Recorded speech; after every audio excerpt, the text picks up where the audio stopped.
years, first-time developers have been saved from disaster by a rising market. But then, in August 2007, just as a new group of amateurs launched their careers, the housing bubble burst. The problem was, none of them realised just how quickly things were going to fall apart. It was a real shock when everything started falling down around our ears, really. We've never done anything with property before, and when we decide to, guess what? Let's have a crisis in the property market. As soon as you have two sellers and only one buyer, prices move down very, very fast as they compete to try and make the sale. Two-bedroom flats in developments fell incredibly fast, even before the rest of the country noticed there was a crash on.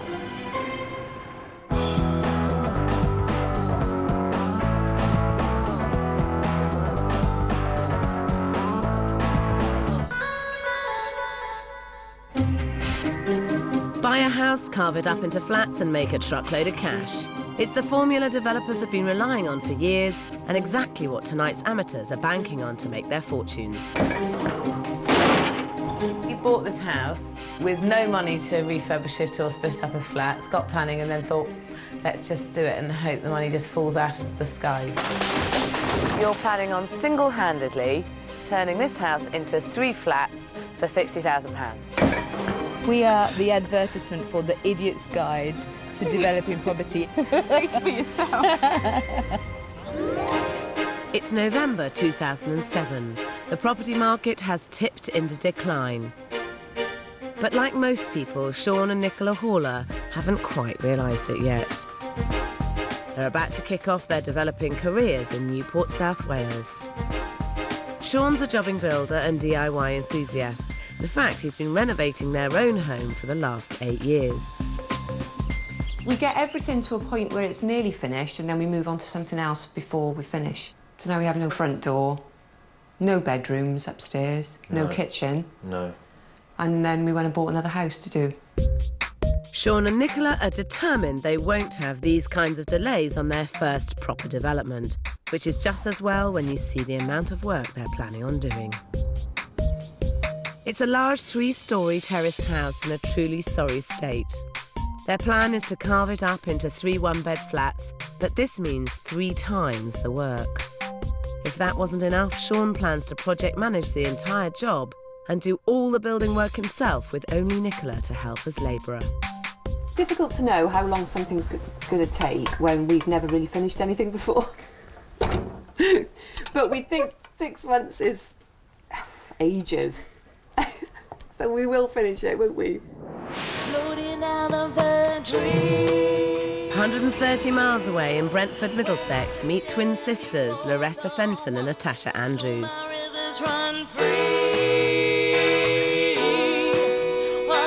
They're both professional singers, and along with Loretta's husband, graffiti artist David, they're hoping to channel their creative energy into property developing. The sort of jobs we do being freelance, we don't have pensions in place, and property, I think, is a great way that potentially you can get some long-term security financially. But it's 2007, and investing in property is starting to become a very risky business. Oblivious to what's in store, they remain convinced this large 5-bedroom Victorian house is going to make them serious money by splitting into 2 separate flats. We have absolutely no experience whatsoever at property development. And no clue. We're aware it's quite a big project, but how hard can it be? This trio aren't planning to get their hands dirty. They've employed a builder, but they are planning to share the project managing, and divvying that up is never easy. You haven't done anything like this before, have you? I think hopefully we are the advertisement for the idiot's guide to developing property. If we can do it, literally, your dog can do it. Speak for yourself. Are you confident you can make this thing work between all of you? There will be a few tussles. There's already been arguments. Yeah. We haven't even started yet. I'm in the middle because I have the loyalty to my twin and the loyalty to my husband, so I have to be peacemaker. She could have her work cut out. By late 2007, there's an explosion in new-build apartments, coupled with a slowing climate, making it very hard to sell flat conversions. Even so, that's exactly what they want to do with this large 5-bedroom house. David, Loretta and Natasha's plan is to split the property horizontally and create a garden flat on the ground floor with a maisonette above. But I think they've missed a hugely profitable trick to beat the market. I think that there may be a simpler way to achieve the same thing, end up with more value and make your lives easier. I'm just wondering why you don't divide it vertically, because freehold houses always sell more easily than a leasehold flat anyway, and you're going to get more money for 2 houses than you are for 2 flats. It'd be quite a skinny house, wouldn't it? It's still something that someone would buy. I mean, it definitely would be more appealing than 2 flats. I believe so, yes. I mean, they're going to be 2 freehold houses, and ultimately you've got pretty much the same square footage. It's just it's tall and thin instead of short and wide. Automatically, I just thought it'd be so much more work to split it down that way rather than across that way. I think that you probably would find it simpler to do a vertical split, and I also think you'd make more money on it. They bought the property for £363,000 and have a £118,000 budget. They plan to sell both flats for £600,000, making a whopping £119,000 profit. But if they divided the building vertically in half, making one 3-bedroom house on the left and another 3-bedroom house on the right, they could boost their total resale by up to £100,000. You could be getting 330, maybe 350 each for them, whereas a flat here would be worth maximum 300. I must say that's sort of put a bit of a spanner in the works, and it's something that I had not considered at all. They'd also do well to consider that their £118,000 budget is very, very tight. I'm not convinced they've thought this through. How are you actually getting the money to do the work on this? Between us, we've got about £30,000 To start the work? to start the Yes. work. In reality, a development like this, you could get through £30,000 in the first couple of weeks. There's another property that we've got, and it looks like we're going to have to sell that and use that to have any kind of realistic way of getting the money. Will that cover all the work? That will cover most of it. So you'll get £30,000 of the way through the contract, and hopefully by then you might have sold your house to pay for the rest of it, and if not... We were approaching our bank this week to see about loans or whether it's an extension on our credit cards. Basically, you bought this house with no money to refurbish it or split it up as flats, got planning and then thought, let's just do it and hope the money just falls out of the sky. That's just the little thing standing in our way. Is a matter of getting thousands of pounds to do the work. In Newport, South Wales, Sean and Nicola Haller have got a similar-sized house, but they want to squeeze even more flats out of it. So what are you going to do with it? Well, the plan is to turn it into 3 one-bedroom flats. And how much do you reckon that's going to cost? Probably a lot more than we've got. 60,000 60,000 is the budget, so that's how much it's going to cost. Sean and Nicola bought the property for £129,000. They have a budget of £60,000 and plan to sell all 3 flats for a total of £240,000, making a £51,000 profit. The budget's tight, but unlike the Brentford trio, Sean and Nicola plan to do all of the work themselves. Do you have a trade? Or All trades. all trades? I'm not a master. Jack of all. I'm not a master of any of them. Right, so you're planning on single-handedly turning this house into 3 flats for £60,000 Yeah, in 6 months. in 6 months. Hey, you're going to be busy. For years, boosted by buy-to-let mortgages, converting houses into flats was a sure way to make money from property. But by early 2008, the UK is flooded with one-bed new builds. And Newport, South Wales is no exception. For Sean and Nicola, the glut of new flats on the market is threatening to jeopardise their conversion plans. There's been a lot of big developments where they've built big blocks full of one-bedroom flats. And I wonder whether, for your sake, whether it's best to add to the enormous quantity of one-bedroom flats on the market. I wonder whether you wouldn't be better having a maisonette on the top 2 floors and a flat beneath, And you're spreading a risk that way because maybe the flat market will lift up a bit, in which case you've got one, so that's marvellous, but you've got the maisonette as well, so you're spreading a risk away from the one-bedroom flat glut that appears to be in Newport at the moment. I mean, I totally understand where you come from, because it's just our figures what pushed us into thinking of the flats. Sean and Nicola want to put a one-bed flat on each of the 3 floors of this property, with inflated sale prices of £80,000 each. I think £60,000 is much more likely, but selling the 3 for £180,000 wouldn't make them a penny. Personally, I'd leave the lower ground floor as a self-contained flat, but turn the top 2 floors into a more sought-after 3-bedroom maisonette, which should go for £150,000, upping the total sale to £210,000. That could at least make them a £30,000 profit. And there's another crucial reason for going with my idea. A maisonette in a flat is going to cost you less money to achieve, and that's because building regulations are so stringent now in terms of sound and fire and thermal insulation that to turn these 2 floors into 2 separate dwellings, you effectively need to insulate them as totally separate units. And if you don't comply, you start right all over again. And I've been there with flats where one of the walls didn't comply with sound insulation and down the wall came. They'd all been decorated, skirting on, everything. And you just don't need that hassle, really. Our budget sits nicer with it being a maisonette and a flat. Yeah, it would make a big difference. Workload, but especially bearing in mind you're doing it all yourself. I hate to agree with you, really. Marvellous, we like that. You may have a point. Whatever happens, on a tiny £60,000 budget and Sean doing all the work and management, with only Nicola to help as labourer, this is going to be one difficult development. So how's that going to work with you two? Are you going to be here all the time? It's going to be a full-time, proper job, Monday to Friday, Saturday mornings. And what happens when you don't agree? Because there's only 2 of you, so there's no deciding factor. Who's going to win the arguments? Well, she'll go storming off, or I'll sack her, and then I'll go home later, and then we'll go to the office. Oh yeah, we call it the office, which is when we go.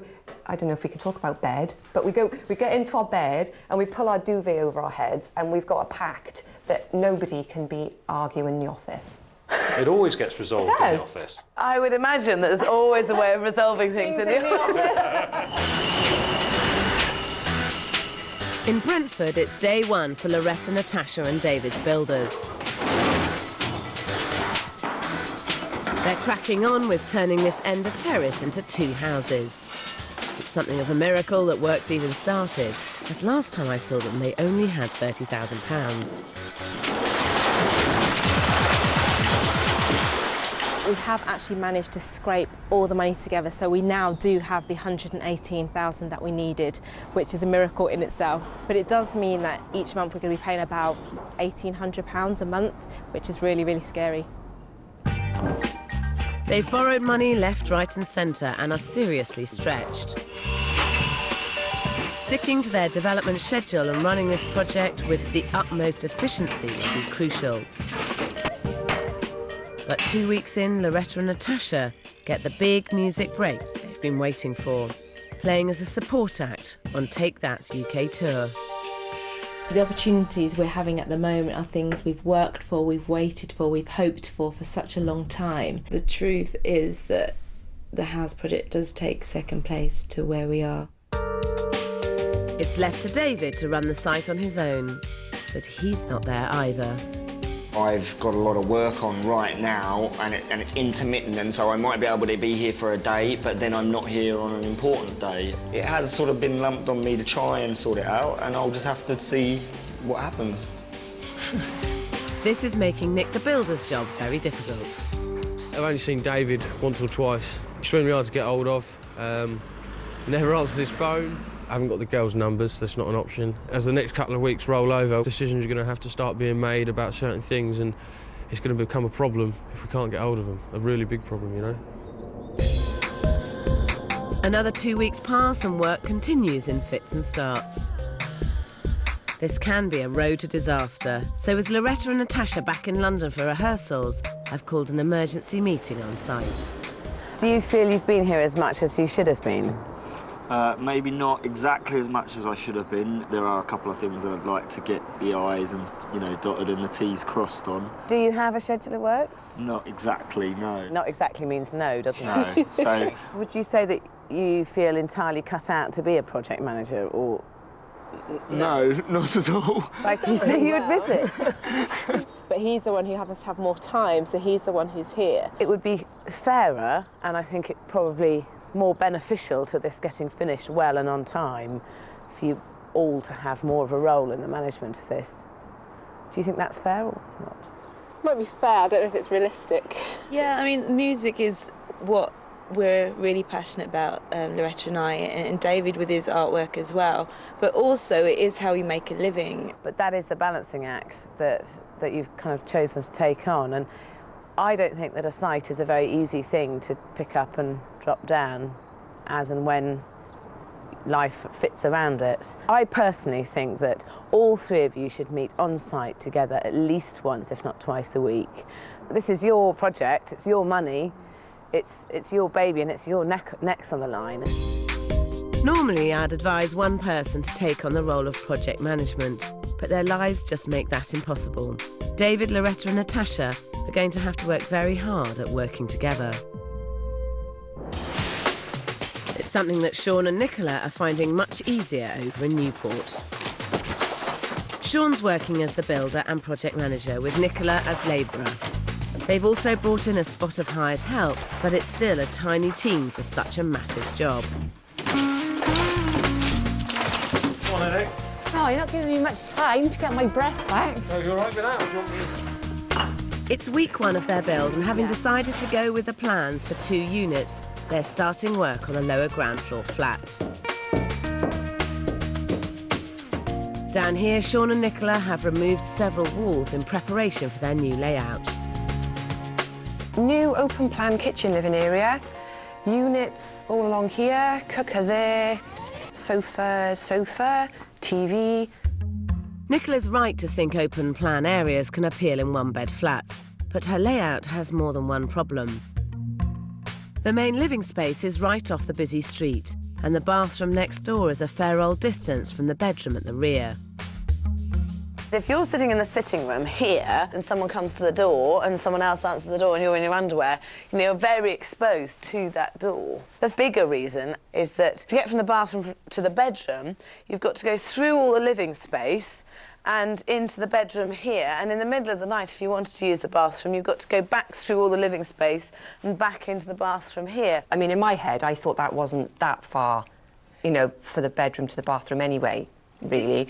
But I take your point that if, you want to nip into the loo in the middle of the night, it's just across there is better. Yeah. Could you make a decision now on it, do you think, or not? Can you make a decision? We could, really. And if that is a better layout, I'm more than happy to take advice from somebody who knows. In Brentford, David, Loretta and Natasha are a third of the way through their schedule, but they're still rarely on site to make decisions. Hold up, it's centre up. Slide a little bit. That's you there. With the major structural work complete, the trio prize themselves away from touring and work commitments to visit the site. Wow. Looks so different already. Look, it's looking like 2 houses now, isn't it?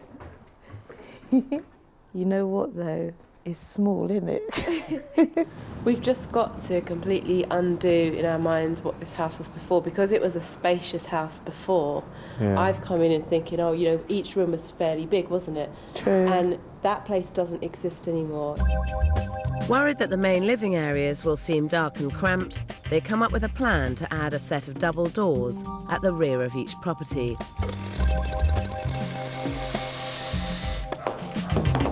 But then, surprisingly, they decide to install doors in just one house. There was talk of having double doors here, which would have been really nice to let more light in. But unfortunately, it was a little bit late in the day. I spoke to the builder about it, and it was going to cost about £2,000 to change it to a double door. So we're going to have to stick with a single door, really. Installing double doors is a tiny expense compared to what it would add to the saleability of this property. but it's money this trio don't have. And to add to the problems of underfunding, on site the project is grinding to a halt. Are the carpenters in today? No. Because these ones aren't done. We can see everything that he's doing. Back in London for a few days, the girls aren't happy with the way work is progressing. I've not been here regularly, and each time I've come, I've had to look really hard to see what's been done while I've been away. And that's really frustrating. Nick, the builder, is equally frustrated. As you can see, we've got no kitchens, so we're delayed in what we're doing now. The work's pretty much come to a standstill. If I'd have been left in charge of getting the kitchens, they would have been here 3 weeks ago and they would have been in by now, you know, and we would have been well finished. David, Loretta and Natasha have sunk their life savings into this development and are hoping it will help fund their retirement. They can't afford to mess it up.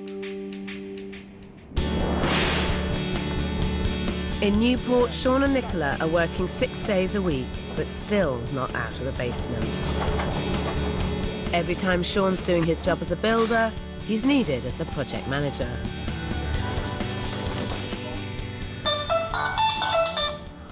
Hello? Yeah, no problem. Why can someone ring me and then put me on hold? My phone ringing can get to a point where I can't even remember where I'd left my phone. Sometimes I feel like just leaving my phone and actually turning it off. I've had my hands full of tools. By the time I put them on the floor, I go to my pocket, get out of my pocket, it call's gone. Oh, while I'm trying to figure out how I receive my missed call numbers, someone else is ringing me. Oh, it's just hectic sometimes. Sean is trying, but failing to do it all. I think it seems to me as though the best thing to do would be to get somebody else on board to offload some of the project management. What do you think about that? No.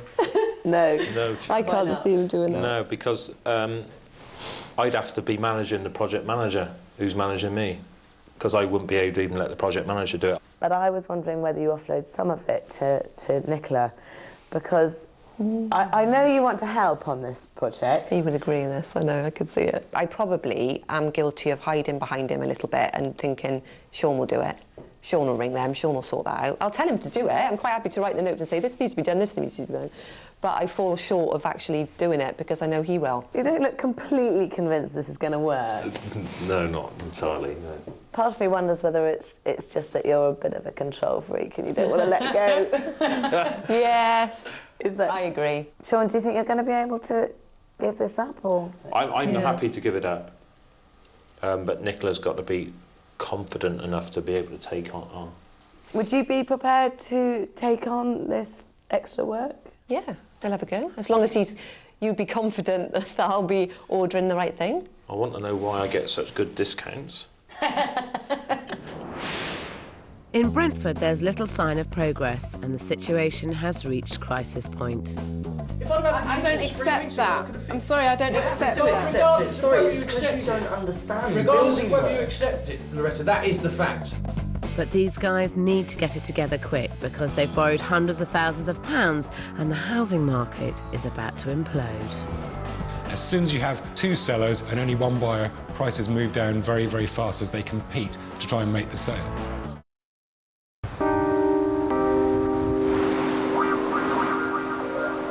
In Brentford, David, Loretta and Natasha made the right call to steer clear of flats to create 2 townhouses. But the bad news is that they're seriously behind on their schedule.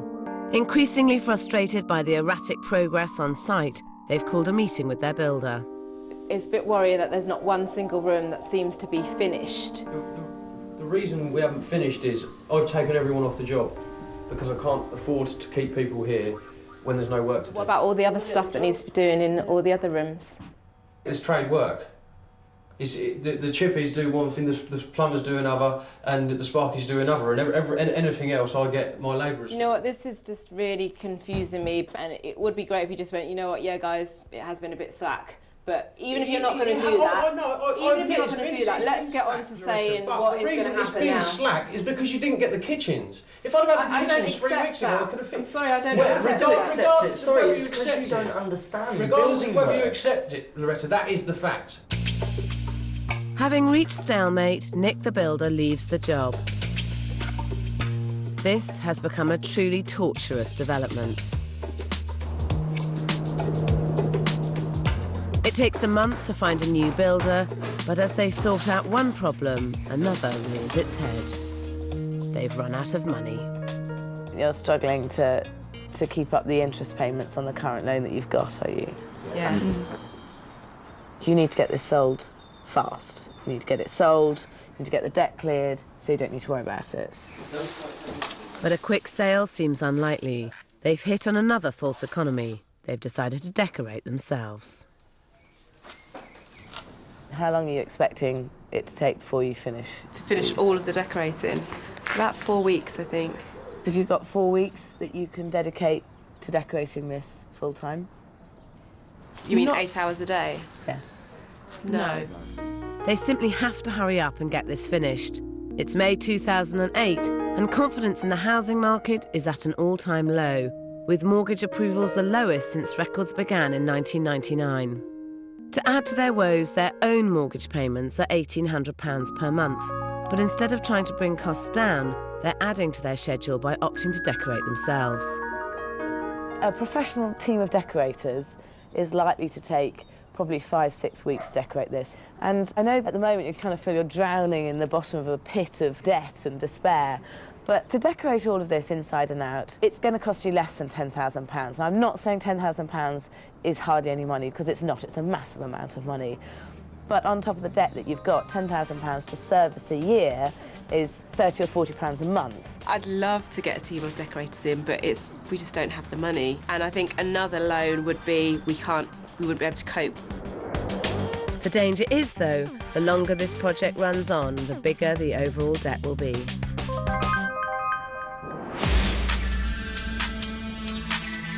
In Newport, the schedule is looking much more positive. Sean's able to get stuck into the building work. Once you're at your lower level, we'll be all right, won't we? Because Nicola's now project managing. Sean wouldn't have done this kind of thing, you know, he'd have just had it all in his head and probably forgotten lots of things. The more I can take away from him, the longer day that he can have. And Sean's just the kind of person that if he's done a full day, he's satisfied. So, you know, I think it's working quite well. The site is really motoring, and now Sean's tackling the tricky business of soundproofing the two properties to meet the stringent building regulations. Oh, it's just a complete nuisance. Further on down the road, there's a guy who's doing a similar acoustic floor, and it failed by 1 decibel. You know, I dread that. You know, hopefully, touch wood, that it'll be fine. Sound tests won't be carried out until both properties are finished. If they fail, Sean will be ripping everything out and starting again.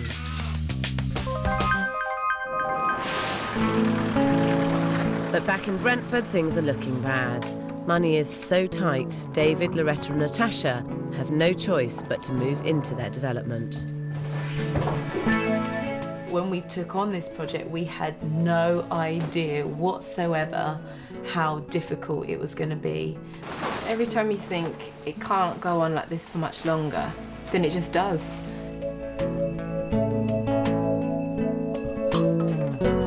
I've been at work today and I've got in and haven't really even had time to have something proper to eat, and just now getting on with the painting. We can't pay anymore to have people in here to finish stuff off, and we haven't got the time physically ourselves to finish it off. That's putting a strain on all of us. I just totally can't imagine us ever being finished, which is really depressing. In Newport, the schedule is back on track, but now Sean and Nicola are getting spooked by press reports of the first annual fall in national house prices for 12 years.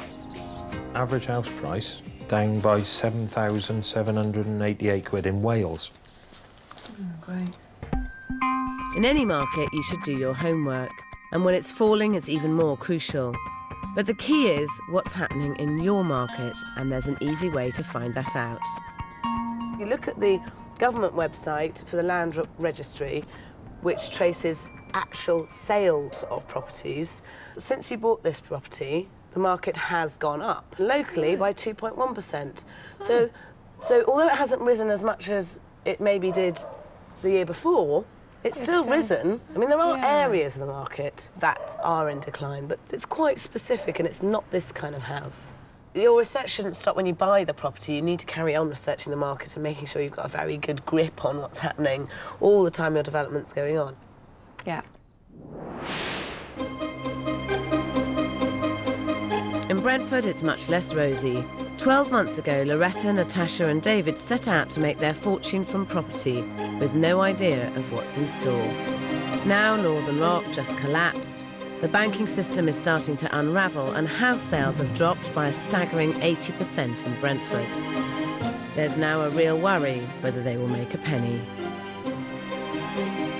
We literally don't have any money left now. We've begged, borrowed, stolen everything we possibly can now, and that is it.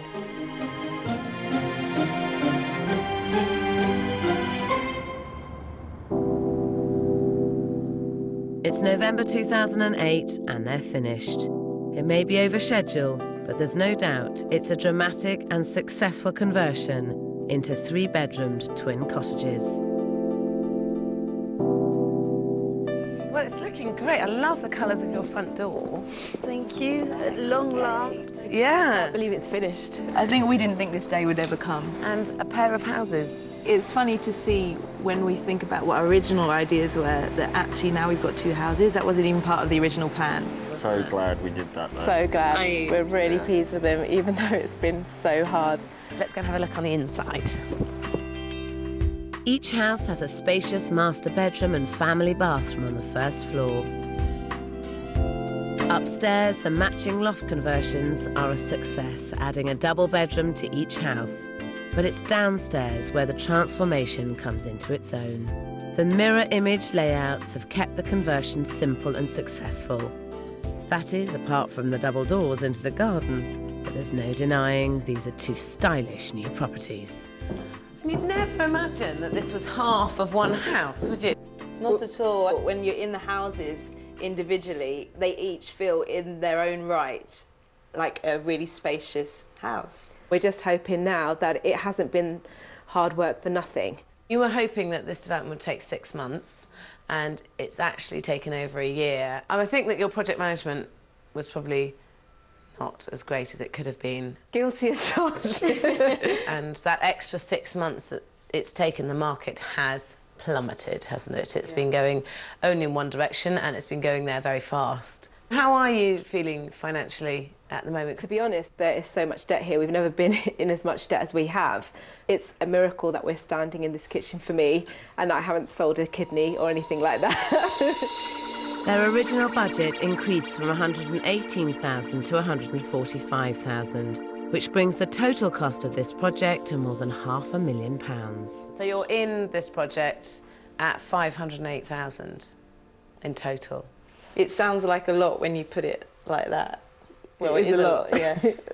If you turned it into 2 flats, as you were originally hoping, you'd be looking at a maximum of £500,000 for the 2 flats, and you've spent £508,000. So you'd be making a £8,000 loss. It's been so much harder than we thought it would be. I think I'd be standing here saying it wasn't worth it. We failed. I think if that was the case now and we were standing here and you had to tell us that news, I'd probably burst into tears. So the question is, has turning it into 2 houses saved your bacon, really? They need at least £508,000 to break even. Is that flats at the moment in this market are really struggling to break the £250,000 stamp duty. By doing it into 2 freehold houses, they've taken it into a completely different bracket, which has then taken them to a different marketplace. Based on the flats that we're currently marketing in the area, you would have been looking at probably 20% of the prices as we're valuing them as houses. The prices now are approximately 15 to 20% lower than where they were 12 months ago.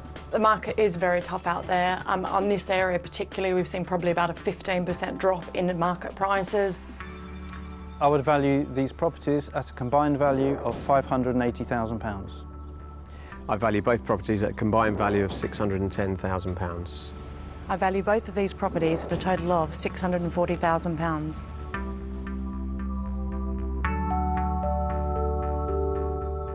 That's between £580,000 and £640,000 resale. Between 580, okay. 580, 640. That's between £72,000 profit and £132,000 profit. The key word being profit.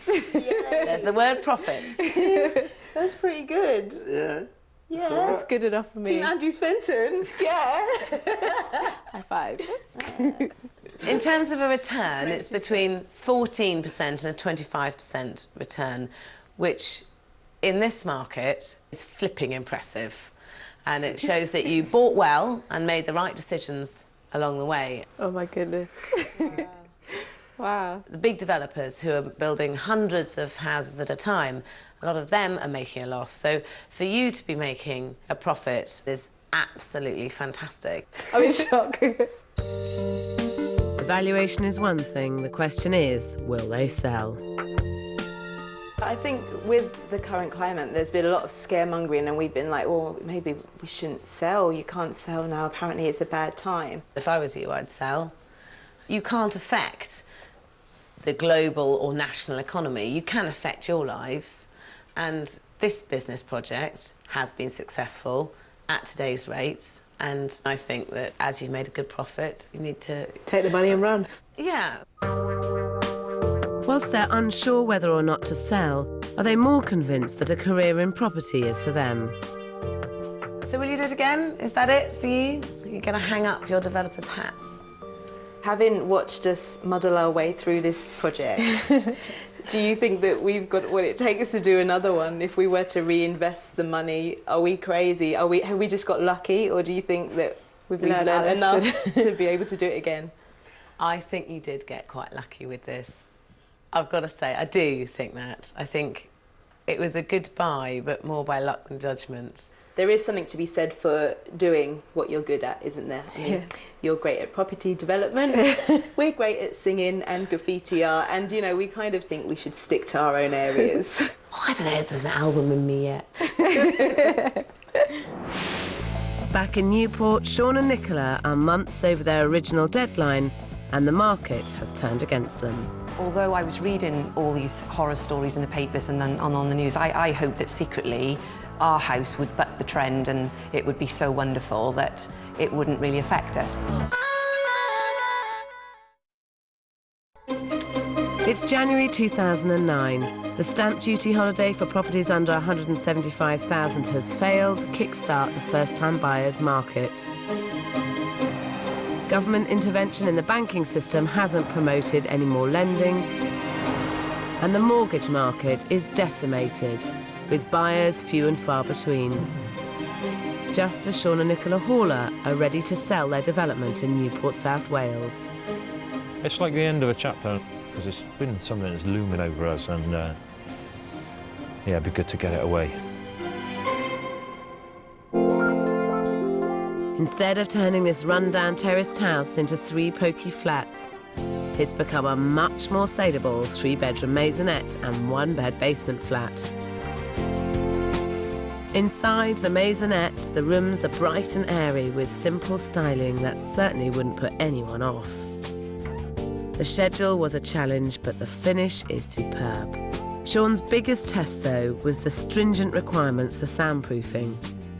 I want to see how good building regs actually are, so if you keep stamping on the floor, we're going to go downstairs and listen to you downstairs. So, no problem.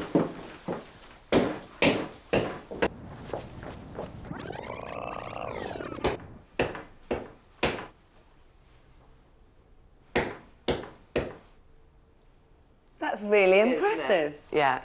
Yeah, you can't hear it. You meant to come and tell me to stop. Couldn't hear you.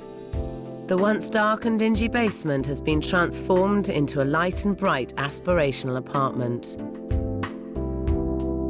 The finish is immaculate and the styling in keeping with the top quality theme. You took on the most enormous challenge. Not only was this a big development to do, but you only had a £60,000 budget to do it. Do you now look at it and think, how did we ever think we could do it for that? Yeah, it was, with hindsight, it was completely unrealistic, our budget in the beginning, wasn't it? But then, because we've always done everything on a shoestring, it seemed like loads of money. It's taken them a year to finish, and their original budget has leapt from £60,000 to £93,000. I think that's pretty impressive, to create a maisonette and a flat of the quality that you have for £93,000 is, well, not many people could do it. I haven't had a wage out Yeah. of it, No. so you include that and... You haven't done a little bit of painting, have you? Yeah. Done a lot more than that. So really you've had you on full-time on this, but still £93,000 is impressive, and especially when you think you bought it for £129,000, didn't you? Yeah. So it's a total of £222,000 that you're in this project for. Yeah. Now, there has been the most extraordinary downturn in the market since you bought. What do you reckon that you might be able to get for the pair of the properties together? Well, I've had to sell quickly, I suppose. 225, 230 maybe? Break even. Yeah.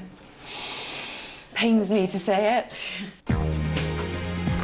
So they need to sell both properties for a combined £222,000 to break even. Wow, this is amazing. Fabulous reception space, really nice flooring, radiators, contemporary, even in a hard time. People want good properties. This property really is fantastic. Buyers, they're there, they're focused. They aren't as many as there were, but they are there. Prices are 50% less than what we were getting last year is what we're achieving now. If we were marketing this property, we'd hope to achieve offers in excess of £90,000 for the basement flat, and for the upper maisonette, we would hope to achieve well in excess of £155,000. I value this unit at £235,000, £140,000 for the maisonette, and £95,000 for the flat below. I value this property at £230,000. That's £95,000 for the basement flat and £135,000 for the maisonette. Although Sean didn't take a wage for his year's work, I think these estimates are amazing considering the downturn in the market since they started. You know, well, what, you can't argue with it, can you? But they're worth more than that. Is there a bit of you that just thinks, well, I've put so much effort in, I need to see a lot of value out of it, and do you think you're a little bit, perhaps a bit unrealistic about how much they're worth? No, I think they're worth that money. I think they're worth that money. The market is saying that no one wants to pay that money. It's a harsh reality given the work they've put into this project, but Sean and Nicola finally face it head-on and wisely accept an offer for both flats of £230,000, making them an £8,000 return. It was on the market for about 6 weeks, and we were lucky enough to get a buyer who wanted to buy both together. And we fetched not a bad price for it, considering how the market is now. So looking at that, we should be pleased with ourselves, but... It is difficult not to get het up with the money side of it and be really downhearted and think what could have happened had you done it 2 years earlier. The fact is we didn't do it 2 years earlier, and we had to live with the market as it was. In Brentford, the trio decided to sit out the crash, and 5 months after they've finished, they're living next door to each other. And Loretta and David now also have a slightly different project to manage. I don't regret not selling. It's an investment for the future, and I think that it can still be that. It's just a case of waiting a bit longer. We're staying put for a while because of having a baby. It's made me even more appreciate what we've done. It just means that we get to reap the benefits of our work rather than somebody else.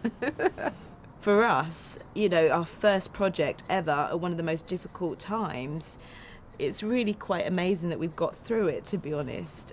I would definitely do a development again. I'm not sure straight away, and I don't think our finances could handle that anyway. Or our nerves. Yeah. But don't let me manage it. Don't start that again. When you're developing in this market, it's imperative that you have a 20% profit margin built into your budget. Your schedule needs to either be really fast so you can get in and out of a falling market, or take a much longer term view so you can ride through any uncertainties. Next week's developers set out to secure their future and end up digging a big hole for themselves. You've got a pond down here. In the basement, there is no foundation. We're stuffed. That's our profit down the drain.